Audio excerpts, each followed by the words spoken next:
ప్రజాపాలన పేరుకే చెప్తారు కానీ నిన్న మేము అశోక్ సార్ని కలవనీకపోతే 500-600 మంది చుట్టుముట్టిరండి మమ్మల్ని. సారింటికి పోతే సారింటి కాడ కూడా కలవనిస్తలేరు. ఇది పేరుకే ప్రజాస్వామ్యం కానీ నిర్బంధం చేస్తున్నారు.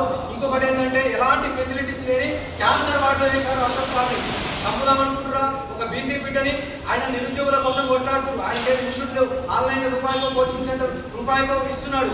కాబట్టి విద్యార్థులంతా ఇప్పటికైనా మేల్కోండి, సారికి నైతిక మద్దతు ఇవ్వండి. ఇక ఎందుకు 2 లక్షల ఉద్యోగాలు ఇస్తుంటేనే కదా మనం కాంగ్రెస్ తెచ్చి కనీసం ప్రతిపక్ష హోదా లేని కాంగ్రెస్ ని మనం అధికారంలోకి తెస్తే ఇవాళ మనకి ఏం చూపిస్తున్నారు? ఇంకా ఎన్ని రోజులు కూర్చుందాం? పెళ్లిళ్ళు కాకుండా 25 ఏళ్ళు 30 ఏళ్ళు వచ్చి మనం స్టడీ హాల్ ఫీజులు కట్టలేక హాస్టల్లో ఉండి ముష్టి ముద్రేష ఫుడ్ తినలేక ఇంకా ఎన్ని రోజులు చదువుకుందాం? కాబట్టి విద్యార్థులకు ఒకటే విజ్ఞప్తి చేస్తున్నా, మనం అందరం ఐక్యంగా ఉండి నోటిఫికేషన్ల కొరకు గవర్నమెంట్ నిలదీయాలి. ఇంకొకటి ఏంటంటే గౌరవ హైకోర్టు గ్రూప్ 1 మీద సింగిల్ బెంచ్ మంచిగా 222 పేజీలతోటి నివేదిక ఇచ్చింది. అయ్యా ఒకే ఇన్స్టిట్యూట్లో మీరు ఒకే మహిళ ఒకే దాంట్లో ఒకే కోచింగ్ ఒకే సెంటర్లో 70 మంది వరుసగా ఎలా వస్తారు?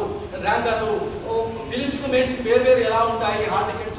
ఈవెన్ యూపీఎస్సీలో కూడా ఒకే హాల్ టికెట్ ఉంటుంది. ఫిలిమ్స్ మెయిన్స్ ఇంటర్వ్యూలో కూడా ఉంటుంది, సివిల్స్ రాష్ట్రం వాళ్ళకు ఉంటుంది. ఈవెన్ యూపీఎస్సీలో కూడా మదర్ టంగ్ అనేది ఒక క్వాలిఫైయింగ్ పేపర్ ఉంటుంది. ఇక్కడ మదర్ టంగ్ క్వాలిఫైయింగ్ పేపర్ పెట్టలే. మనం తెలంగాణ ఎందుకు తెచ్చుకున్నాం? మన భాష, మన సంస్కృతి, మన ఉద్యమం, మన ఆత్మగౌరవం. శ్రీకాంతాచారి ఇదే నల్లగొండ గడ్డల శ్రీకాంతాచారి ఎల్పీ నగర్ ఇదే నల్లగొండ గడ్డ నుంచి శ్రీకాంతాచారి ఎందుకు చనిపోయారు? నిధులు నియామకాలు చేస్తే నీళ్ళు ఒకరింటికి పోలే, నిధులు ఒకరింటికి పోయే, నియామకాలు ఇంకా మనకు రాకపోయే. ఇది ఎవరి తప్పిదం? ఈ రాజకీయ నాయకులు ఇంకా ఎన్ని రోజులు చూస్తారు? బిడ్డ మేము చెప్తున్నాం, విద్యార్థులు అనేవాళ్ళు ఓపిక పడతారు.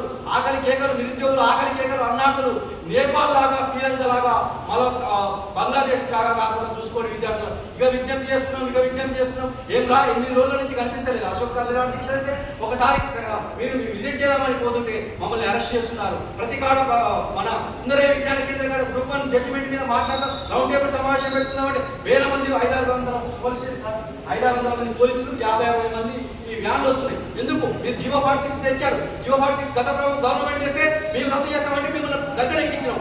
అదే నిరుద్యోగులు నిమిషం పట్టలేదు కాంగ్రెస్ తీయడానికి. అదే నిరుద్యోగులు అర నిమిషం కూడా పట్టలేదని ఈ విధంగా హెచ్చరిక చేస్తున్నా. ఏం తమాషా చేస్తున్నా? జియో 46 తెచ్చి జియో 29 ఎవరిదేమన్నాడు? 2 సార్లు రద్దయి గ్రూప్ 1 ఫిలిమ్స్ రీఎగ్జామ్ పెట్టమంటే ముష్టి 60 పోస్టులు కలిపి 563 పెట్టి 63 పోస్టులు పెట్టి మీరు ఏం చేశారు? ఆంధ్ర వాళ్ళకు జోనల్ సిస్టమ్ లేకుండా ఆంధ్ర వాళ్ళు అందరూ అప్లై చేసుకోవచ్చు. కొత్త వాళ్ళు మొత్తం మన వచ్చిన గ్రూప్ 1 563 పోస్టులు అంతా కొత్త వాళ్ళే, పాత స్టూడెంట్స్ ఎవరు లేరు. తెలుగు మీడియంలో 5 to 10% ఉంటారు. తెలంగాణ ఎందుకు తెచ్చుకుంది? తెలంగాణ విద్యార్థులంతా ఐక్యం కావాల్సిన అవసరం ఉంది. తెలుగు మీడియం క్వాలిఫైయింగ్ పేపర్ లేకుండా ఓన్లీ ర్యాంకర్స్ 5% 3%. ఇలా చాలా తప్పిదాలు జరిగినాయి. మాట్లాడాలంటే చాలా ఉంది. వరుసగా 70 హైకోర్టు కూడా చెప్పింది. నా సొంత కవితలు 70 మంది